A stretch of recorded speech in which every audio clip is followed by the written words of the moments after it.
Greetings and blessings to you all. Welcome to Nanabe's Kitchen. Today I am excited to bring you one of my family's all-time restaurant favorites, orange chicken, which is a sweet and sour take on chicken.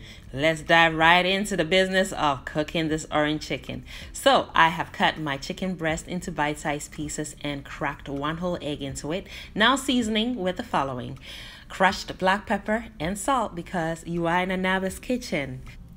Then I add some smoked paprika, just a pinch of it, followed by granulated onion, all-purpose seasoning. Please use your bouillon. Just half a cube of bouillon will do. I've also added some chili powder just to give it a non-heat chili flavor in the background. I have grated in some ginger, which comes to about 1/4 teaspoon of ginger. Now I have 2 cloves of garlic because what is chicken without garlic and ginger? Yes, to me, those 2 ingredients are must-haves, especially when you're preparing chicken. All right, so that's done. We're now going to massage these aromatics and seasonings into our chicken, and then we'll set it aside for about 20 minutes at room temperature because we're going to be frying these chicken pieces pretty soon after we have coated them with our breading. And your sister Madame was jamming to some quadrantribi crowd that day. It was beautiful. I keep telling you guys to have fun in your kitchen. It is therapy. I love it. So now let's work on our breading. I have some flour and I've added some cornstarch to it, followed by some smoked paprika, salt, and crushed black pepper. And that is all she wrote. Next step, we're juggling 2 oranges because it's fun and we're about to use them. All right, so I am pouring in to my saucepan in which we're going to cook our zesty orange glaze component of this dish, some rice wine vinegar, followed by some honey that's going in right now. This is organic. And certainly you can substitute with sugar, and I'll leave the amount in the description box if you choose to use that. Now I have poured in just a small amount of dark soy sauce for that deep must-have umami flavor in the glaze. Now I'm grating in the zest of 1 orange, and then I'm going to squeeze the juice of both of the oranges, because this is an orange glaze after all. So we have to make sure that the orange flavor is pronounced. All right, so grate that in, and I do not care for the pulp in this recipe because I like it to be smooth. So I pass it through a strainer, and by the way, I got 1 cup of orange juice from both of the oranges. So if you decide to use already squeezed orange juice, then you will need a cup. Onto the stove it goes on medium heat. We're going to bring it to a boil. Now, to thicken this glaze, we're going to need to create a slurry. With 1 tablespoon of cornstarch, you may also use rice starch or rice flour. You will need to add 1/4 cup of water and then stir it till it is smooth, no lumps. All right, and then add the slurry to the glaze. The glaze should be boiling very gently at this point, and it should immediately thicken the glaze. Now at this point, you get to decide how thin or how thick you'd like your glaze to be. So if you want it to be thinner than this consistency right here, which is about triple the thickness of heavy cream, then you can add some vegetable broth or any broth you like. I'm now proceeding to add some salt and crushed black pepper.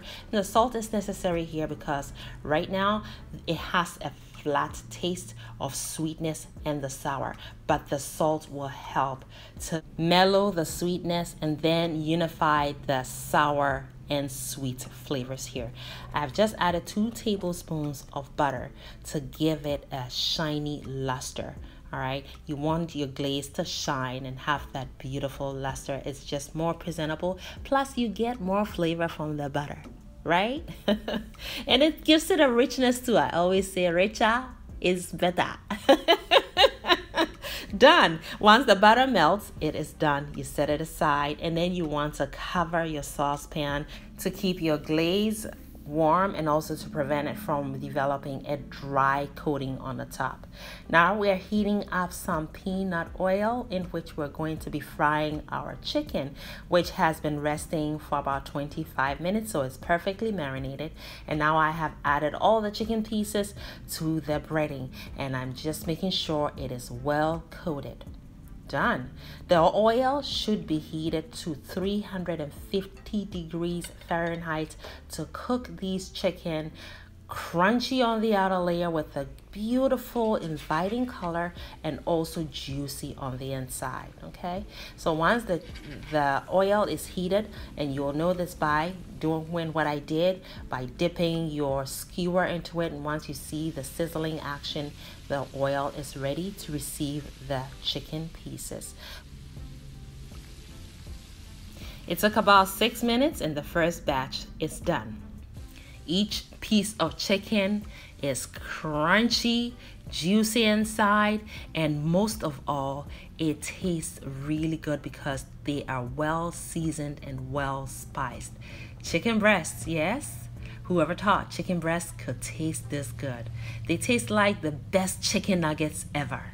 Like seriously, no kidding, they taste really good. For real, the crunch and the juiciness, outstanding.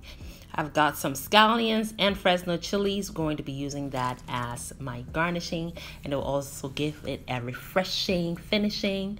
Done. Let's coat these chicken pieces with our glaze.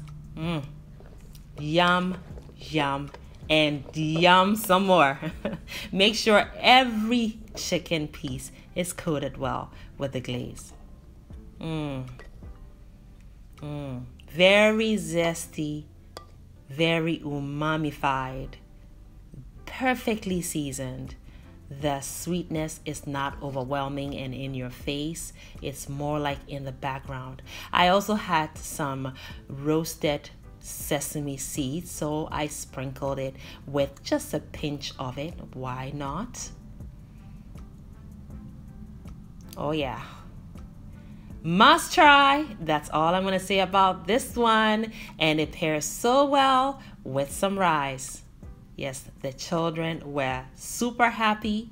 Didn't have to take them to the buffet like we used to do back in the day when things were normal in the world. But guess what? Mommy was able to throw it down for them, and they were certainly grateful. I hope you're able to try this recipe too, because I know that your family will be equally grateful. And you yourself will love this dish. Just look at this, a thing of beauty. It is chop time. Make it a great day and have fun, especially in that kitchen. Thank you, beautiful person, for watching the video all the way to the end. Kindly leave me a comment and subscribe down below. And don't forget to share the video as well. Also, watch more videos. It is chop time, and here in Anaba's kitchen, chop time is always yes, friends. So pull up a chair. We are all friends and family here.